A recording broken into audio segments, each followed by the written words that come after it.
let's start by describing what season are you in now in your parenting or motherhood? Ako, latter season na ako. Nandun na ako sa I have 8 grandchildren. Wow. My children, 3 boys, are also grown up. My son, Ryan, is in his mid-40s. Wow. And then the second one, Jeff, is in his early 40s. Well, 6 years apart sila. Pagkatapos yung isa, the last one, is magfo-40. I think he's about 37 or 38. I'm not really sure. Yeah, 1985. Well, I'm in the season of having children. 25 yung panganay, Okay. and then 17 yung bunso. So I only have 2. So the different thing nga lang ngayon is the panganay has her own flat. Oh. So even if she's single, she is already Right. living independently. So it's only the young one, the 17-year-old boy, yung kasama namin sa bahay. Wow, we'd love to hear more about that, diba? Yung ganong stage. How about you, Ate Michelle? I have 3 grown men already. 19 yung youngest, 22, and then my eldest, 26, just recently got married. Wow. So that's an exciting season for us. I would say I am in the season of being an adult, raising an adult. Yeah, it's a big transition and fun but challenging times. Yeah. Right. And of course, then, or maybe the longest, no joke. So how about you then? So I'm a toddler mom. So I have a little boy who's 2.5 years old. So yeah, I'm a starting mom, and I can't wait to learn from everyone here in the table. Kasi ngayon, ang dami na talaga na mga iba-ibang style ng parenting. And I'm sure every family, every parent, may mga kanya-kanyang style tayo. So I want to hear about it. Maybe then, as a bagong mom, ano yung mga ginagawa mo na, ano yung nakikita mo ng mga parenting styles? Like I've seen different styles, and as a new mom, I wanted to learn what's the best style that I could give my son. I want to say I practice the authoritative style, but I feel like as a mom, we have such a soft heart, so it's so hard to discipline. But then all the more, like as I grow with Noah, I see other kids who are spoiled, and it really encourages me more to discipline him more and really practice and be strict with that style. Because I believe it's really hard not to really pick a certain style. I really have to be a woman of my own word when it comes to my son, and really, practice that discipline with him. So I feel like right now, I hope my husband could also attest to this, that I'm practicing the authoritative style. Yeah, I remember we would talk like mga 12 midnight just about how to parent boys. Diba? How about you, Judge Lisa? Well, since may 9-year gap yung dalawang 9 anak namin, years. our panganay, I practice the authority, the strict disciplinarian type. Kasi yun yung nakalakihan ko eh. I was Yes. raised by yung old school. Wow. May palo, may Yes. sermon. Pag hindi ka umuwi ng gantong oras, may curfew. So I was raised like that. So I applied it to my daughter. But you know what? Iba yung generation nila. Kasi Gen Z sila eh. So, ang laki ng difference. Kaya kailangan ipapaliwanag mo. There was even a time na syempre papagalitan mo. And then, syempre, English-speaking na yung bata. Yes. Sabi ni Ricky, Ngayon. sabi ng husband ko, mamaya na lang tayo mag-usap. Let's stop. Yeah, ganun. But you know what? It shifted. When it changed. Nung nagkaanak ako ng pangalawa, lalo na nung nalaman namin na na-diagnose ng neurodivergent yung pangalawa namin. Okay. So, yung parenting style ko was soft, understanding, nurturing, which my daughter finds unfair. Kasi nga naman, bakit sa akin, mami, tapos ganyan, no? But it's different. Children are different. Kahit na isa lang pinanggalingan, iba-iba sila. Right. So, iba-iba rin yung treatment. So I'm curious, Tricky, you have one daughter. So, paano mo siya pine-parent? I think with me and Cassie kasi even as she was growing, when she was small pa, I really built that friendship with her, which I really think helped, as a solo parent. it's so important. And I guess for all of us moms naman, it's so important to build friendship with our children. And that's the way that you can really earn their trust if you're a friend to them. Not just being, I'm mom, you follow me, I know best, or parang ganon, diba? So parang having that sense of friendship lang. And it's nice that now that she's an adult, I really get to enjoy that.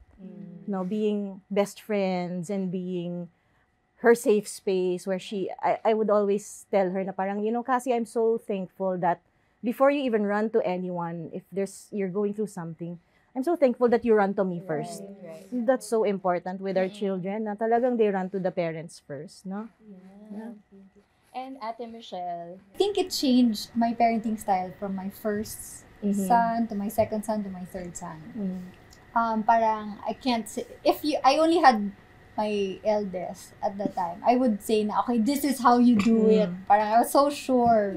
And then I had my second, and then, okay, it doesn't work for him. And then on my third, and then also with their seasons, when they became, for disciplining toddlers and then they became, teenagers, that's such a different, approach already. Right. So, I think, per season. And I remember reading na parang it said, parang a quote, my first child taught me I was gonna be a good parent. And my second taught me not to judge others.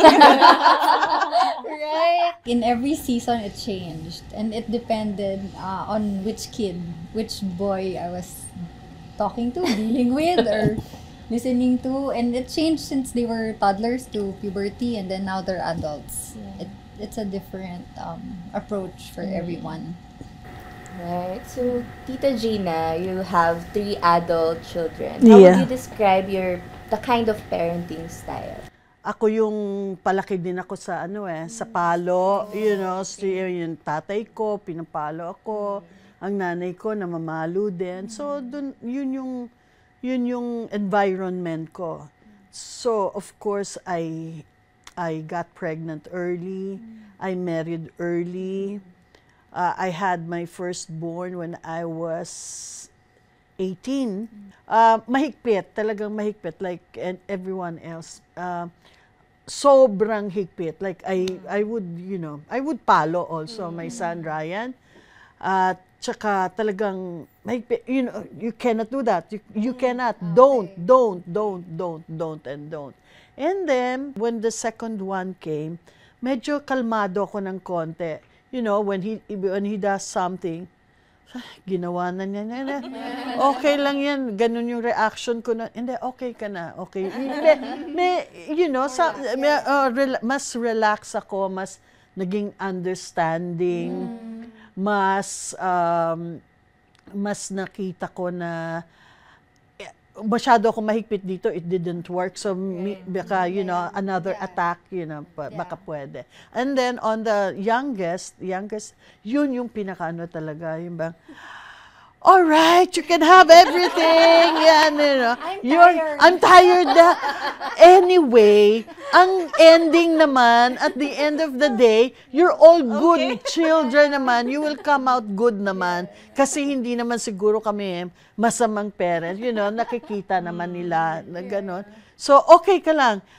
Bakit siya? Siyempre magko-complain yung iba, di ba? Why is he getting what he wants? It's okay, he's the bunso. You've had your share, ganon. Kahit na isang mom lang, bawat anak, iba-iba sila. And natututo ka din talaga, you grow as they grow. You grow with your children. Na iba yung parenting style. No, the firstborn, parang, I'm doing it right. Kasi parang, okay. And then, pag second, okay, wala ako. Paano ko ito gagawin? Because they're very different from each other.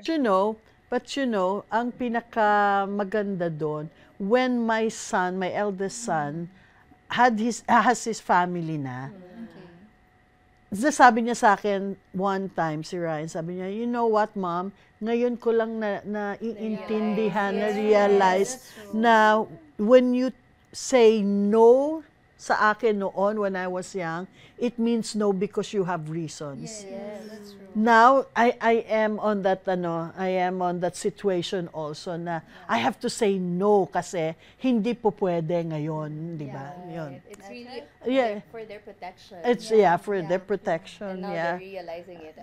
When I became a mom, ganun din, naintindihan ko bakit, diba? And yung parenting styles daw natin talaga, it comes from either we repeat kung ano yung how we were how we were parented, raised. ganyan, or we want to change it. We want to do something different from the way we were parented. Ganun.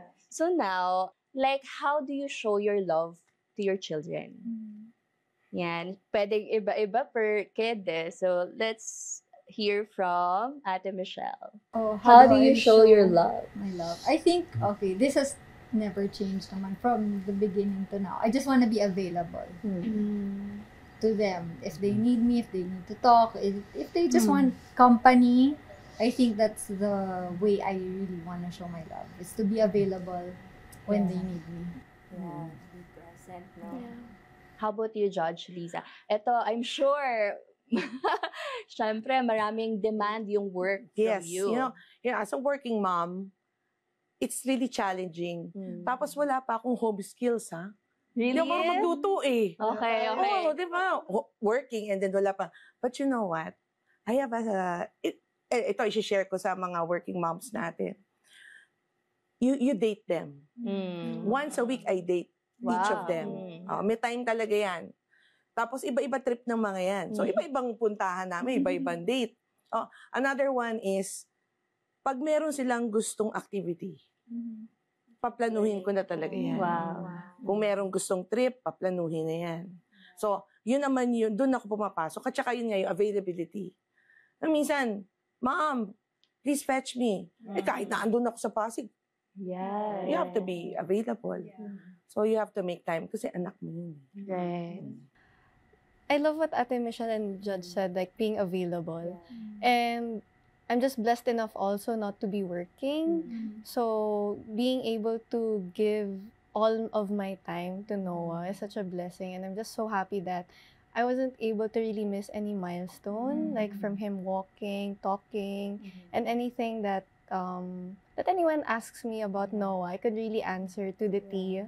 And I feel like I'm just so blessed to have that opportunity to like really watch him grow. Because my parents are OFWs, so I really have that kind of like abandonment issues, like of being away from them. But not at a young age. I was a teenager when I was away from them. But then I feel like I can't do that to my kid. So, and my mom was also working, so I thought I would end up like working as well. But then, parang God gave me this opportunity to really be hands-on. So that's, just being really available and being there for them. That's just how we love our kids. How about you, Tita Gina? I'm sure when you were raising them, you were busy with, showbiz. Yes, oo. Siyempre, pag bata pa sila, pag baby sila, pag, as they were growing up, hugs and kisses, yan ang ano. Ayun nila yun. Oo, but it changes eh. Yun nga. Pero inumpisahan ko lang doon sa umpisa. Yeah. So, yung mga ganyan. And then, dadating na sila dun sa panahon na nandyan na sa mga teenage years na ayaw nang magpahalik sa'yo, kasi nahihiya na sa kanilang mga classmates, I just make them feel, okay, I love you, yung mga ganyan, di ba? And then, syempre ngayon, nandun na sila syempre, hindi mo na maganyan ngayon, matatanda na sila, hindi ba? Kanya-kanya na silang buhay, hindi mo na rin sila mapagalitan, hindi mo na rin sila mapagsabihan, may kanya-kanya na silang katwiran. So, yun yung availability. Yun ngayon. Basta, andito lang ako. When they need me, they know that they can call me up. I'm just a call away. I'm just a text away. If they need anything, kung kaya kong ibigay, ibibigay ko. Kung hindi ko kayang ibigay, I will do everything in my powers to ask for help para maibigay yon. Kung hindi ko kaya, sasabihin ko hindi ko kaya. But they know that they can count on me. Meron silang pwedeng puntahan, meron sila pwede agad pagsabihan. Yon, doon ako available. And then they come to you. So, that's the time na, okay, they need me pa. Ganon. How about you, Tricky? How do you show... why not? How do you show your love to Cassie? Kasi galing like what Tita Gina explained, no? That has always been in my thoughts also, na parang growing up, Cassie growing up, me being a single mom, you do everything diba? As a parent, in general, you do everything. So parang me, I would serve her as much as I could. Because yun, being available, kasi time is so fast. Like, they grow so fast. I'm just thinking 20 years went by so fast. And there will come a time that, they won't need you anymore. Right? They won't need you to pick them up. So parang I'm in that stage where you're just savoring that moment na, Mom, pick me up. Kahit na kung minsan, Hassel, nakapajama na ako. Pero, sige, okay. Pero serve pa rin, diba? I think it's that na you get to really enjoy those times that you get to serve your children, because there will come a time that they won't need you na talaga. They'll have their own lives, and and you're slowly gonna feel it, and you have to ease into that. Oh, you have to adjust. Yeah, you have to let them and the adjustment is yours. Hindi sa kanila. Right. Never sa kanila. I agree with everyone na what I appreciate most about my mom is that she was present sa lahat ng milestone, even though she was working at that time na I was growing up. Lahat ng graduation na attenan niya, lahat ng competition na attenan niya. Like, when I call her, andun talaga siya. And I told myself na I wanna do that also to my children. I want to be present. Na kahit na, like, sobrang I admire those moms who are also working. Pero, at the same time, the moms who are not working, it's the same. Same love, same effort, same heartache, same challenges. Ganon, na talagang you make the most out of being a mother to your children. So now, let me ask you this. What has been the most challenging aspect naman sa motherhood for you? So, Judge Liza. Well, challenging is, kailangan kong pagsabayin yung work at saka pagpapalaki ng anak. Right. Yung pagpapalaki na lang ng anak is challenging already. Lalo na yung may work ka. Pero ang pinaka-challenge sa akin, sa mga anak ko, like sa panganay ko, pareho kami na ugali. So yung temper namin, pag talagang nagkagalit kami, galit talaga. Pareho kami na ugali So talagang away talaga yan. So, buti na lang yung dad, magaling mag-pacify. So, napapahupa kaming dalawa. Right. Now, yung bunso, syempre iba naman yung storya ng bunso. The challenge of the bunso is he was diagnosed with special needs at the age of 3 and a half. So, we have to be there. Yung availability ng parent na may anak, especially, it's different. I know, It's so different. Yung available, ito, 24 hours on the clock. So imagine, buti na lang nga, I have a husband who is also a hands-on dad. So naghahati kami. Hindi lahat yung mother, di ba, yung typical mother, o dapat pag mother ko lang No, this is different. My husband is a proactive parent. So I am blessed with that. So yung challenge, para siyang nagiging nagiging testimony at the end of the day. Kasi like now, 17 na siya. He's already grade 11. Ang challenge ko na susunod is, pag-grade 12, ano na ang next step? College. To the extent na akala ate niya ako. Parang nababad trip na yung si Cheese. Pag, that's your sister. No, she's my mom. Parang gano'n na yung peg namin. They say it's a challenge, but I loved it. I embraced it. I really wanted to be a mom. So it wasn't as much of a challenge, I think, as people think. Yeah.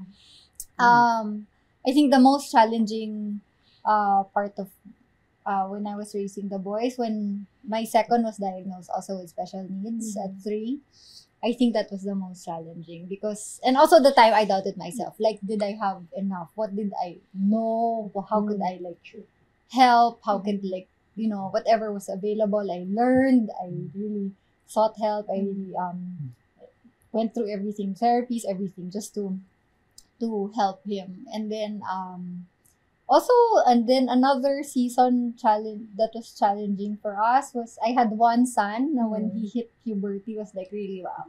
You know, parang I was at a loss of how to raise him or how to communicate. Like parang there was just so much anger. I didn't understand where it was coming from. And then I think kasabay pa with the pandemic and all. But, you know, but really praying to God and really asking God, God, give me a verse that I can really like pray. Hold on to. And really like, and then when God really just told me, just pray for him. And then I was like, but I pray. Yeah. But, and then I heard like, but do you really pray?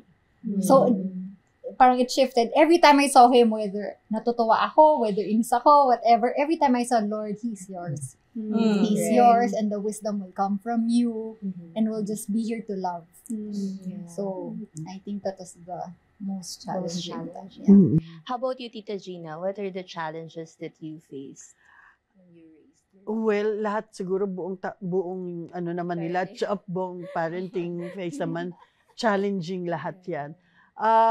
Kaya lang, yung medyo nag-asawa na sila, unti-unti, hindi ba? Kasi meron na, nagtrabaho na sila, meron na silang sariling paniniwala din, na hindi na sila, hindi naman lahat sila, you know, but you know, meron ng iba-ibang natututunan from kung saan man, kung natututunan, and hindi na siya nagja-jive dun sa paniniwala, dun sa, hindi na siya nagja-jive doon sa how you raise them, kasi parang naiiba na, some are going to the right, some are going to the left, and then when you, pag ina-advisean mo sila,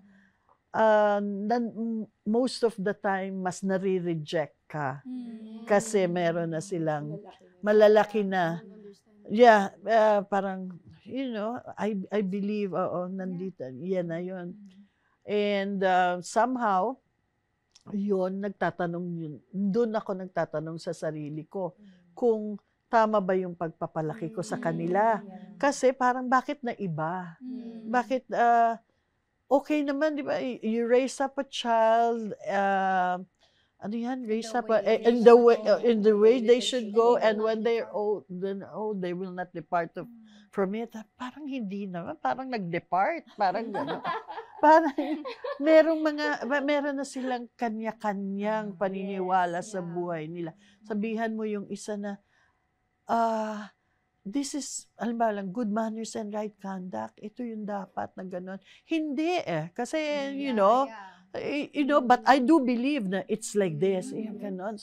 So you just keep quiet. Kasi instead of, you know, pag pinagpilitan mo, magkakaroon ng argument and mag-aaway. Iso naman ng buhay ko ngayon, I don't need the stress.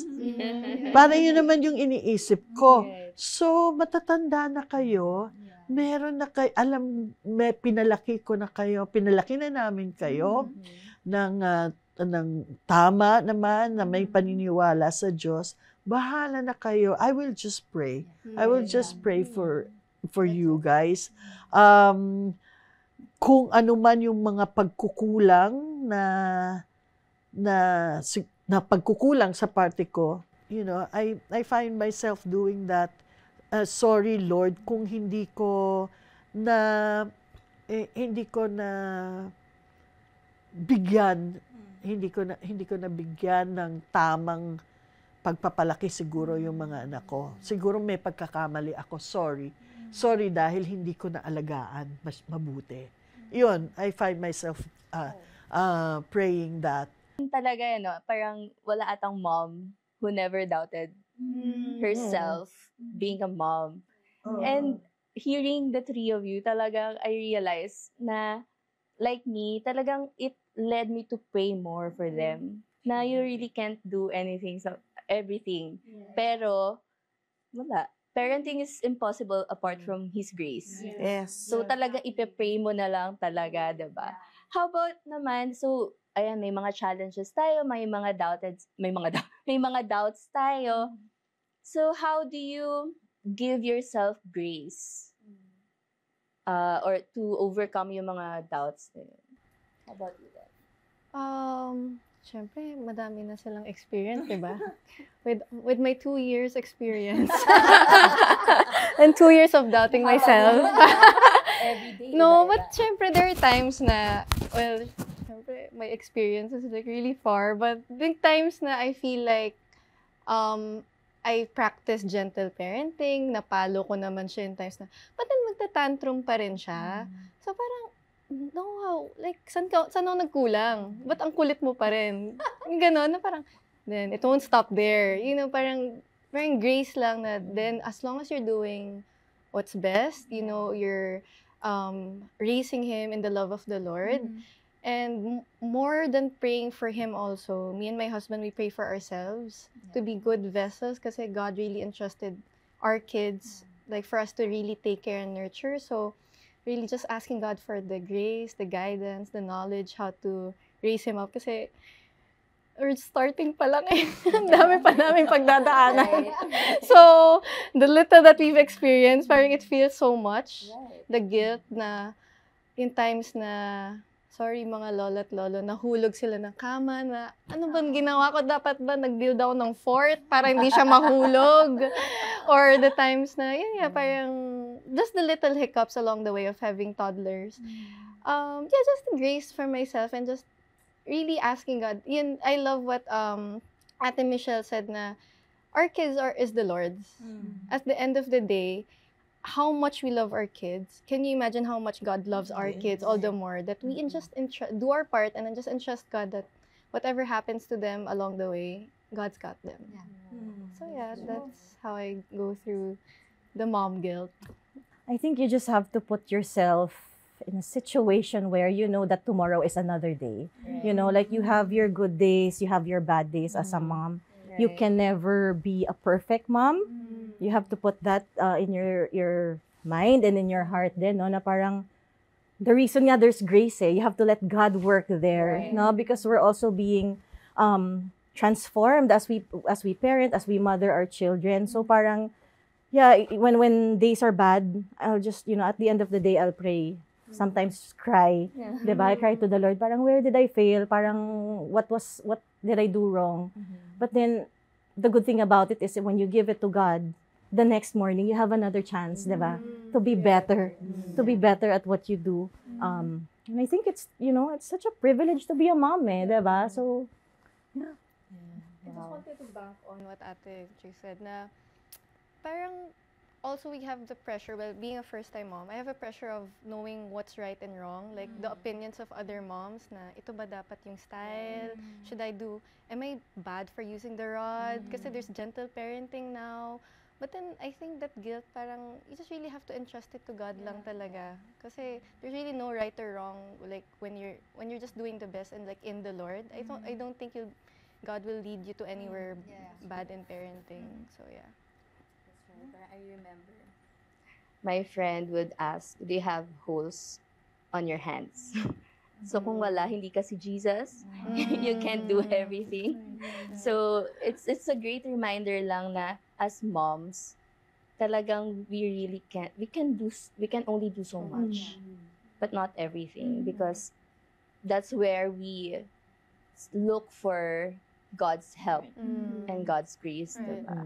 So in what ways naman motherhood has changed you or changed your perspective, Ate Michelle? Motherhood has really changed how I see life. Just how I see life. Like everything I do, there's an impact on my children. Parang it's not just my children, but their children. Parang it's a generational thing. So like just asking God talaga just for the wisdom on how to live our lives in every aspect, because I know it will impact each and every one. Even how I love each and every one, or like whatever, the little things, like the decisions that we make. Parang motherhood has really, it made you selfless, I guess. I think for all moms naman, parang it's always, totoo, their happiness is really your happiness. Even if you're just watching them be happy. that's the greatest joy for a mom. It makes you selfless talaga, to be a mom. Parang it's so rare naman that you put yourself first, before your children. Kumbaga, you really put them first, Yeah. Kumbaga sa fried chicken, sa kanila na yung last Balat. piece.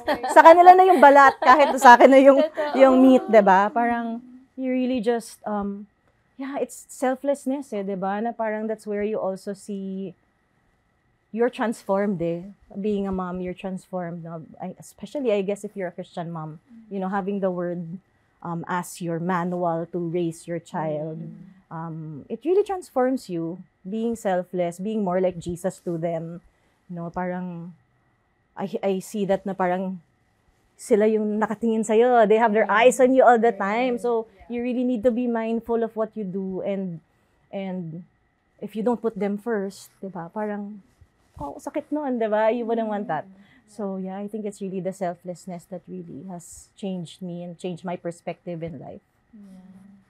How about you then? So, 2 years old si Noah. May mga changes na ba in your perspective in life? Yeah, actually, it was so humbling because parang I finally got to understand how hard it is. Like, oh my gosh, that's what my mom did pala. That's why she did that. Or, those were the stuff she had to sacrifice. Like, you have to wake up 5 a.m. Wala kang choice. If they wake up, you wake up. Parang kids sleep. But like, it's like, you finally know how hard it is. But what's beautiful, you also know how beautiful it is. Then I think I love that balance na I didn't know how hard the sleepless nights would be when they came in, how hard breastfeeding would be. And I feel like no one will ever be able to explain how motherhood is going to change your life, really. I think no one can really explain it to the T. On what to buy, what to prepare, what to read, what to watch for you to be prepared to be a mom. But it's so beautiful. I love how God just gave us this opportunity to birth the child, bring up the child. And my perspective in life also changed in ways that the little things like time is not in our hands anymore. Like what Ate Michelle din said, yung schedule nila is our schedule. You can't just, if someone asks you, come, let's have a girl date, like, no, wait, wag sa nap time ni baby after their nap, or you can't stay out late anymore. But it's so beautiful. I love that God gives us each season to enjoy. So even if it's a big change, it's a good change. So I love that we're more intentional now. I love how family time is, it's different now. You have your own family. You have someone to play with, someone who would want you, who would look at you like you're your everything. So yeah, I just also appreciated my mom really more when I became a mom, because it's not easy, and I just have one palang, and it's not easy. I can't imagine everyone has more than one, and I mean even just one, it's crazy. So yeah, just really grateful to God for the new perspective and life, being a mom. Yeah, and being a mom nga, di ba, parang you get to know more about God. You get to experience gospel in the flesh. Parang I really understood how, just a glimpse pala of how God loves us as children, na talagang the unconditional love. You don't know unconditional love until you have a child. Right. Na whatever, when they're hurting, you're hurting. Yung parang you say no, not to just say no, but there's always to protect, and how God loves us also, and how it hurts Him when we sin. Na it's not sa galit, it's really just, it's hurt because of the relationship na you're not connected that way. So Eto naman, as moms, we play so many roles, but we also have legitimate needs. How do you balance that? Na somehow nagagawa mo pa rin yung, napufulfill pa rin yung mga needs mo, at the same time, you are mothering your children. Ilatag ko muna kung saan ako manggagaling. Kasi syempre, people know that I'm a judge. But other than being a judge, I'm also a teacher. Wow. And not only a teacher in schools, but also to a school of judges. So, ang range ng mga tinuturuan ko, from student, lawyers, prosecutors, judges. Wow. Then on top of that, You're a mom. I'm a mom and a wife. And a wife. Yes. So, ang daming, women wear plenty of hats. Pero ang tanong, paano ka naman? Yes. Ang dami mo ginagawa sa iba, pero paano ka? Right. But you know what? Ang lagi kong, pagod na ako, and I really find strength in this verse. I could do all things through Christ who strengthened me. Kasi, tao nga ako, mortal nga eh. Saan ako kukuha ng strength? Saan ako huhugot ng lakas? Only through Christ. And then, marami nagtatanong, how do you find time for yourself? Yeah. Eh, syempre, sa umaga, pag-gising mo, magko-quiet time ka na. Wow. Yun, doon mo makukuha yung paano mo i-direct yung araw mo. Hindi pwedeng wala yon. Kasi ang pansin ko, pag wala akong quiet time, kahit ang ulo ko. Galit ako sa court. Yes. Ang daming nagiging concerns, challenges throughout the day. Wow. Pero when you start your day right, you focus on the Lord. Una muna si Lord. Right. Kasi ang ano natin is, nasa sentro si Lord, tapos lahat naka-attach na dyan. So parang ganun ako. Ang anchor ko kay Lord. So kahit na anong daming pangyayari, ang daming trabaho, you have your family, your husband, who's also may panganay, and I have my kids. Basta naka-angkla ka kay Lord. Everything is well-grounded. Sa akin, yun yung ano ko. Kahit na, kaya para sa akin, parang, oh, sige Lord, alam ko marami akong purpose. Marami akong function. But you be the one to lead me. Kasi syempre, ang prioritizing mo is, minsan maano ka, trabaho ba to? Pero hindi eh. You always go back to the Lord, and then, of course, your family. Yun. I'm curious, Judge, what do you do for yourself? For me, I love K-drama. At saka, ayoko mag-apologize. Hindi ako nag-apologize. I love showbiz. Okay. So, tita. You also have to find balance din kasi. Yes. Kasi hindi pwedeng aral-aral ka lang. O hindi pwedeng bahay-bahay ka lang. Kasi pag ganon, one dimension ka lang. Dapat, you have to be a person for everybody. Kasi syempre, paano mo i-engage yan? Yeah. Kung hindi mo alam yung gusto niya. Right. So, paano mo mai-engage sa word yan? O, diba? Diba sabi nila pag Christian ka, ganito yung molde mo. So, magugulat sila. O, diba? Makakapasok ka sa kanila. So, ganun din sa mga anak ko. O di, kung ano yung gusto ng mga anak ko, alam ko rin. Right. Yung language nila, alam ko rin. And at the same time, you enjoy it. Of course. Right. Yun yung importante doon. Kasi, pag hindi ka masaya sa ginagawa mo, it will show. Right. O, pag kasi mangot ka lang, hindi. Ako talaga, I enjoy.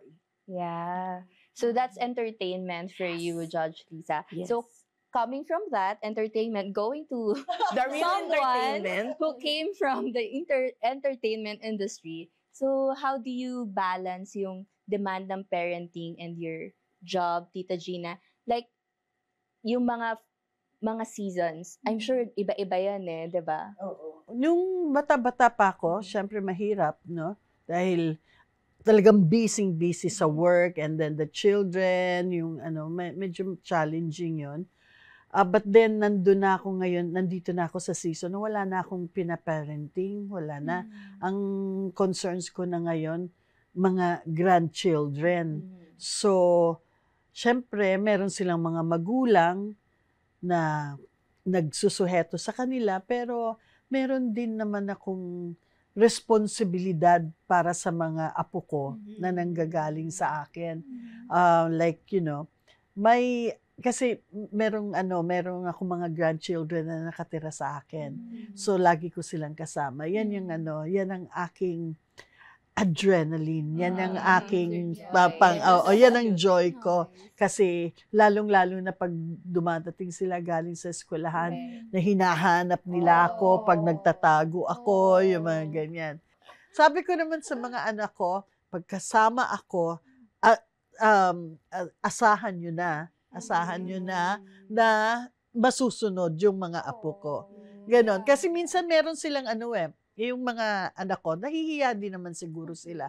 Meron sila yung, may hihingin sa kanila yung anak nila, sasabihin nila, no. And then, mahilig ako. Come here. what do you want?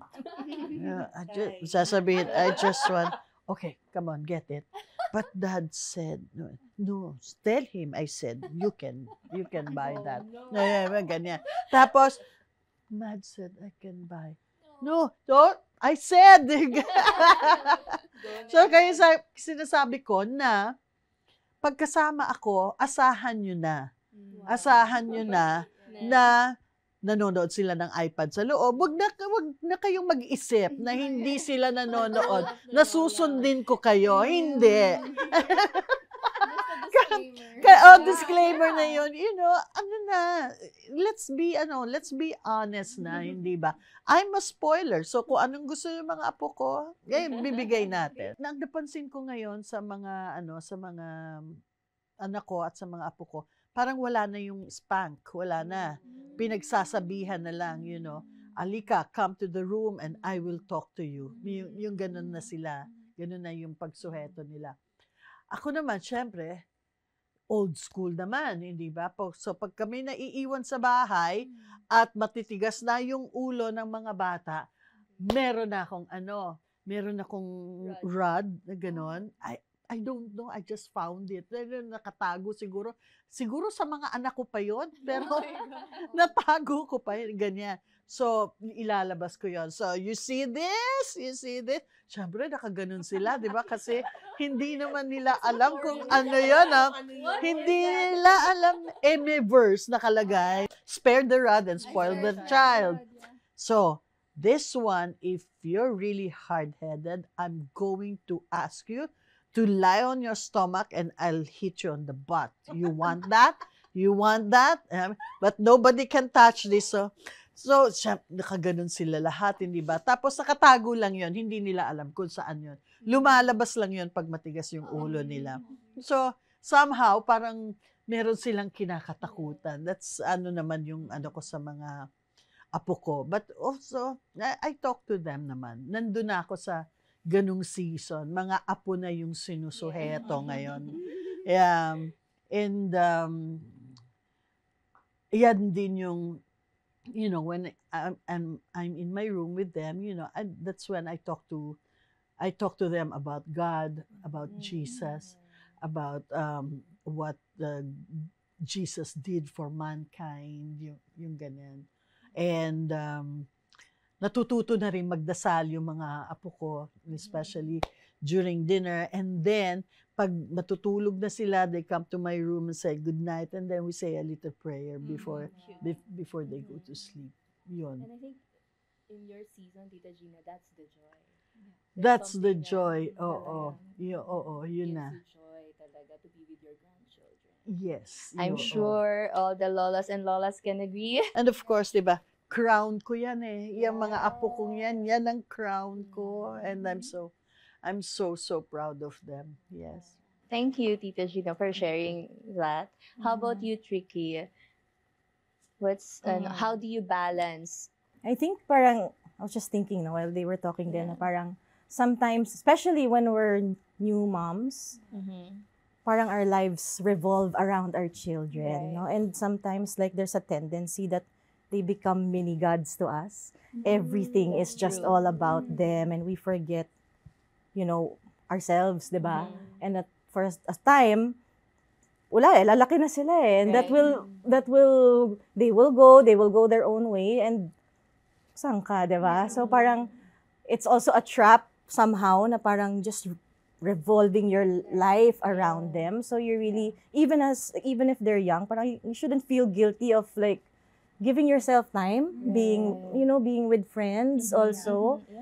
Ako simple lang, I'm so happy to just have dinners. Alam nila, Michelle, yan, are you free for dinner? Ganun lang. That's 1 hour, 2 hours of your day just to be, you know, refreshed with the conversation. And I think it's healthy, you know, for a parent. It's needed, that balance. You cannot just have like, bahay lang ako kasi I feel like, if I don't give my 24 hours to my child, then I'm not a good mom, diba? We shouldn't think that way, na parang we also need to be refreshed with other conversations as well. From what you mentioned, I remember nga sabi, like you said na may iba na silang ginagawa, may iba na silang life, na we moms and we parents in general, we raise our kids, we raise people who we can't live without so that they can live without us. Diba? Grabe na, ganun yung gagawin mo na you'll raise them and it's hard na thinking pa lang na we're living without them. Pero, we're raising them so that they can live without us. Wow. So thank you for sharing your stories. So we've talked about the challenges earlier. Now I want to hear from you the rewards naman. What is the most rewarding part of being a mom then? I guess having a toddler, what's been rewarding is whenever he picks up things that I didn't necessarily teach him, but then because of us doing it to him constantly or just living it out, he does it immediately. So the examples are he's so malambing, like, whoa, that's a surprise. Why is he a hugger? I wonder why. So far it's so cute. He just randomly out of nowhere just hugs me or just kisses me. And then I think another cute thing that he really does for a 2-year-old is when he knows how to pray. We never taught him how. We just pray like, okay, it's time to eat or it's time to go to bed. And then we never taught him anything. And then he would just say, whenever we say, in Jesus' name we pray, and then he says, Amy. So we're like, how did you know that? Then parang, wow, God, this is like to be able to pass that out down to him and for him to see that firsthand. Thank you, God, for him being able to see that in us and using us as vessels. I think that's the reward that, I think if there's one thing I've been learning as a new mom is you have to really teach by doing, and it's been rewarding when it shows in the kid. How about you, Ate Michelle? Now that you have a son who's married, ano yung mga masasabi mo na this is a reward talaga? I think even during the wedding, and then he gave the speech of saying that I was his first best friend. I think that was really, parang, he got it. Parang what I wanted to happen na growing up, for him to see me as a friend also. And then, even now that they're all, grown, when something happens, I don't know everything. They don't come to me for everything. But I know the important or the hard times, or they come to me. And so, I think that's the most rewarding. Yeah, and I remember my favorite part, as I told you, nung wedding nung son mo, nung firstborn son, baka ayaw niya magpa-mention. Pero was the releasing. And it was verbalized, diba? So how was it for you na, okay, I'm releasing my son? I think it's really important kasi even with Yeng, with my husband and I, when we were preparing for the speeches separately, it was parang something really important for us na we wanted to verbalize na we're releasing you to be the best husband to your wife. And you're a husband first. Before a son. Before a son. Because I think in our culture, it's always, welcome to the family. I mean, of course, yes, that's a given. But we wanted to really verbalize that she's your priority now. We're really releasing him. Because him having a great marriage will be rewarding for us. So that's what we wanted to do. How about you, Tita Gina? Ano yung mga rewards mo as a mom? Ano nga ba? Ngayon, ang reward ko, ngayon na lang kasi masyado matagal yung so many years ago. Now I'm happy when they call me every now and then and ask, how are you? What are you feeling? Ganyan. I'm happy when they hug me. When I'm given a hug. Chuk! May anak akong ganun na-miss kita hug kita. Tapos, ang reward sa akin ngayon when my grandchildren, my older grandchildren, and my eldest apo would write in a letter na, you are my inspiration. Ganyan.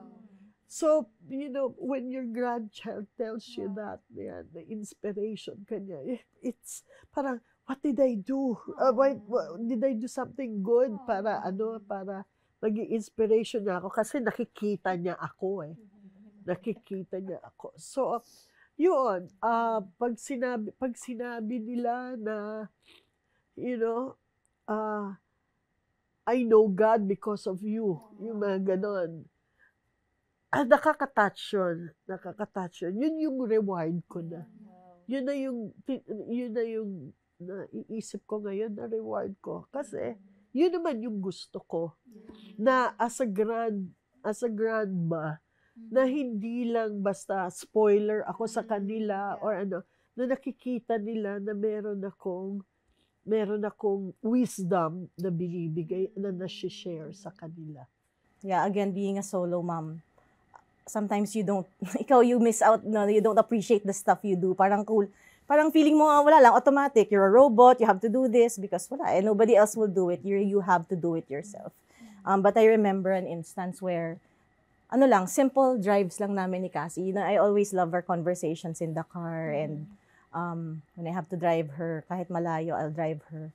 And then magkakwento siya, she'll tell me stories, Mom, my friend, she's going through this with her mom, and she'll say this na parang, I feel so bad for her. And then, parang gumano na siya sa akin, sabi niya, I'm so glad you're my mom. Oh, sarap. Yeah, so parang sabi ko, wow, Lord, grabe yung reward na yun, no? Na parang that's so, parang so valuable na you don't really, your kids can always say na, Ma, you're the best mom, you're the great, but being in that raw conversation, no, and saying na, compare niya yung sarili niya with the life of her friend na kompleto naman yung family, may dad, and then you're solo, you're doing everything you can, tapos sabihan ka na, Mom, I'm so glad you're my mom.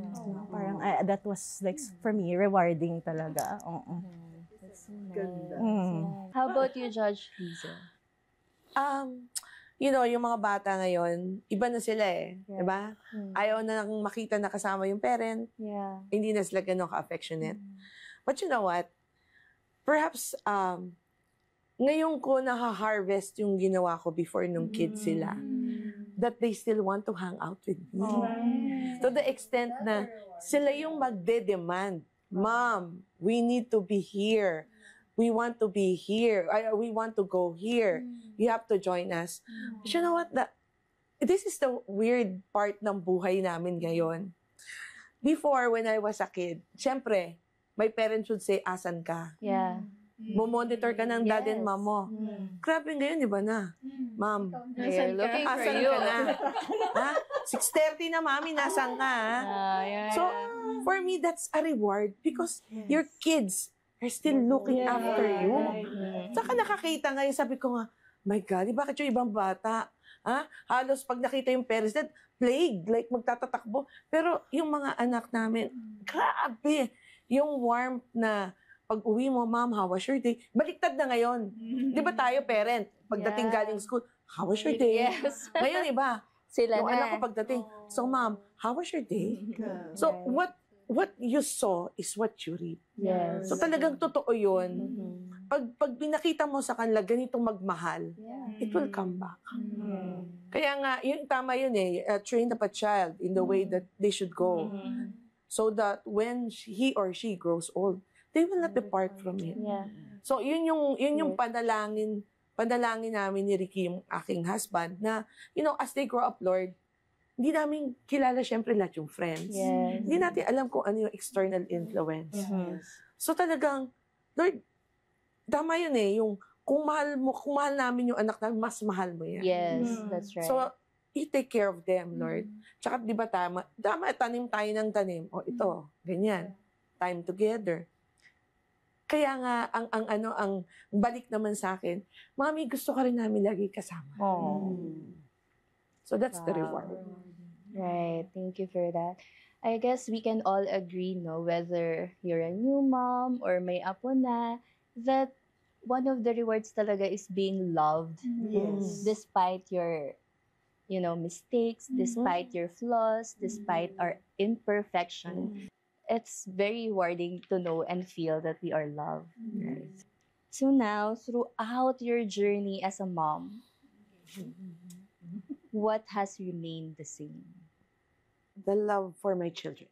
Wow. It's something, yung parang, yung nga yung selfless love, yung hindi mo alam kung paano mo i-express, pero constant, consistent, para siyang lumalaki, na kahit na adult na yung anak mo. So, yung love is, kahit na adult, I'm sure, Tita Gina, di ba?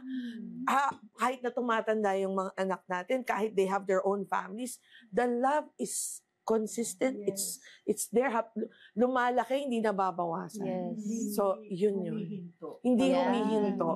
Never. And ang ano dito is, the more you mature, kasi syempre, we have a young mom the more din na, yung pangunawa mo, yung understanding mo also grows. Wow. So, everything talaga is, talagang tumataas yung antas ng usapin. Hindi lang ng pagmamahal, kundi pati pangunawa. Wow. Yeah. How about you, Ate Michelle?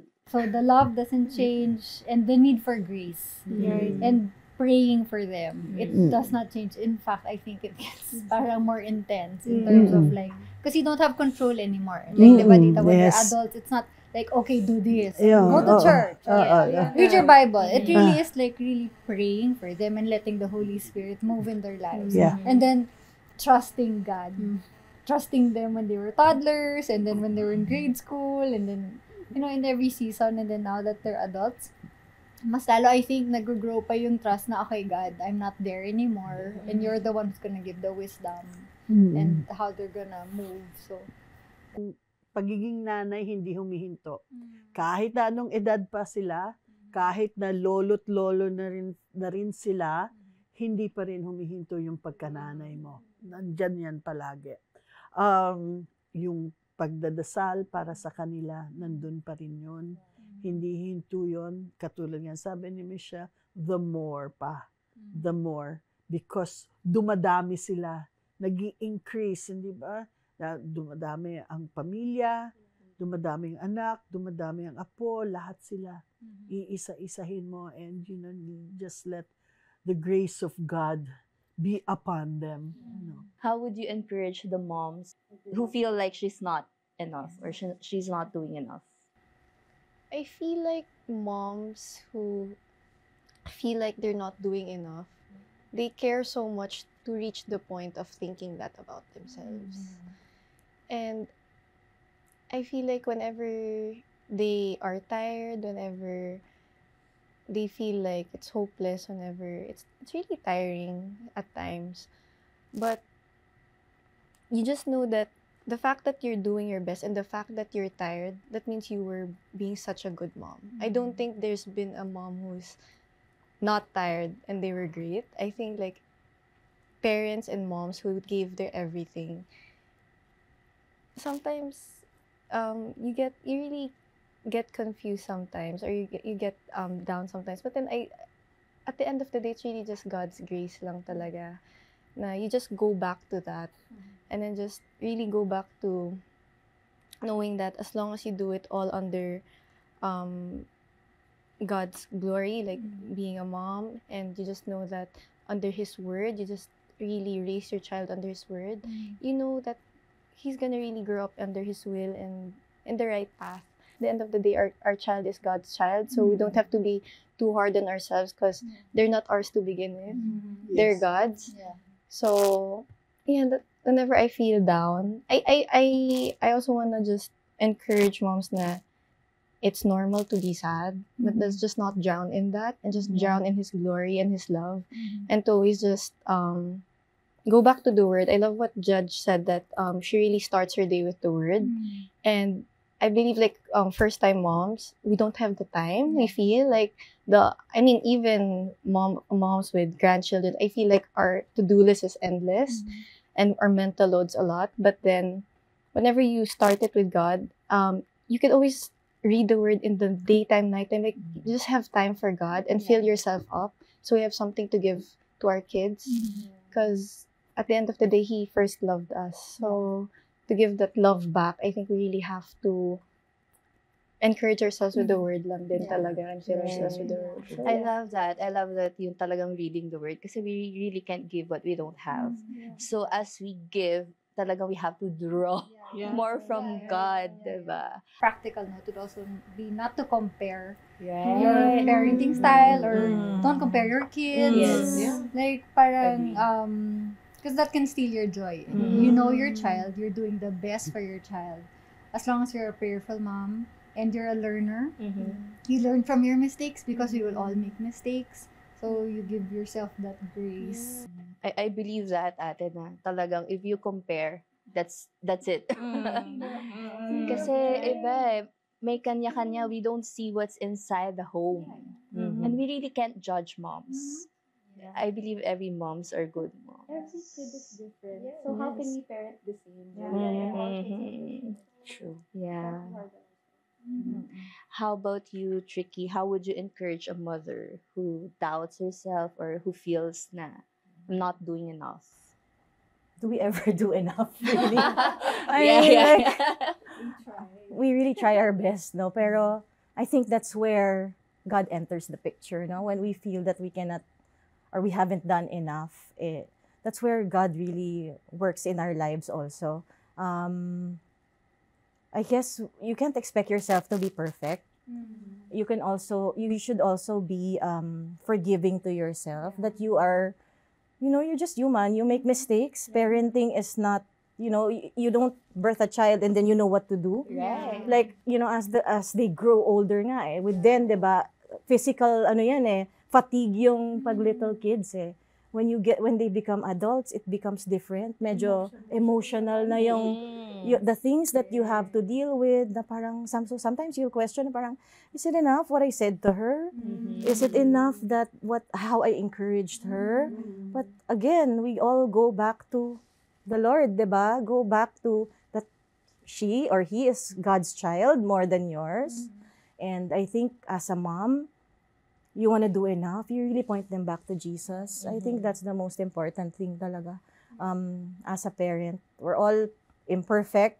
We also have to learn how to ask for forgiveness to our children, right? No, parang sorry should be something we do regularly at home. Not just them apologizing to us, but us also in humility saying sorry to them so that they see that we're not perfect either. That's right. I would like to encourage particularly the working moms. Kasi alam niyo, working moms, ang dami ng ganap sa buhay. Tapos syempre, andun pa yung guilt mo na wala ka sa mga anak mo lagi, 24/7. So my encouragement is, kung kind ka sa ibang tao, be kind to yourself. Cast your burdens to the Lord and He will sustain you. Sa totoo lang, yung mga working mothers natin, no? Nandiyan pa nga, may solo parent pa nga na working mother. Yes. Yung talagang todo na to. Oh. Diba? Todo na to Oh. Pero, where do you draw your strength? Ang hugot mo na lang talaga kay Lord. Yeah, thank you, Lord. So at sa mga nanay natin, no? Kay working ko, hindi. Cast your cares to the Lord and He will sustain you. Wow. Amen. Thank you, Josh. About you, Tita Gina? No, don't blame yourself. Diba? Hindi naman tayo perpekto Diba? Hindi naman tayo si Jesus. Maganda nga yung sabi mo kanina, 'di ba? Kung yung kung walang holes yung kamay mo, ibig sabihin hindi ikaw si Jesus. Kaya hindi ka perfect, no? But syempre, tsaka siguro ito yung kailangan natin sigurong ma-identify also na yung guilt hindi galing kay Lord yon.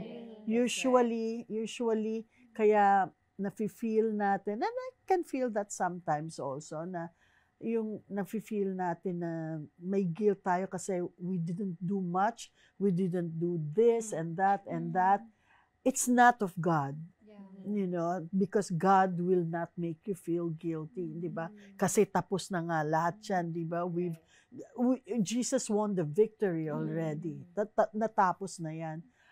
So, ang kailangan na lang natin is yung, may conviction lang siguro tayo to do more. Correct me if I'm wrong sa mga sinasabi ko. Pero, hindi tayo dapat mag-guilty kasi lagi naman nandyan si Jesus Christ na patatawarin tayo kahit ilang beses tayo magkamali. Kahit ilang beses tayong madapa, kahit ilang beses paulit-ulit tayo na nagkakasala, paulit-ulit at walang sawang papatawarin tayo ni Jesus Christ. Yun lang yung encouragement na maibibigay ko. Kasi we're not perfect. Diba? Kaya nga namatay si Jesus sa cross para sa atin, para i-save tayo sa ating mga kasalanan. And He has won. He has the victory. And we're victorious already. Yeah. I agree with that, Tita Gina, that there's no perfect mom. No perfect. Hindi na natin kailangan si Jesus. Kung perfect tayo. Right. There's no perfect mom talaga. And it's just our love for our children. That's perfect. You know, na despite all our mistakes, we know that we are forgiven. Yes. And yun nga, it's guilt versus grace. Na there is always grace ready for us to be received by us. So thank you very much. I'm so encouraged. I learned a lot from everyone, from all of you. And I'm so excited, and I'm sure a lot of moms can relate to our conversations, our journey as mothers. So thank you for sharing your stories.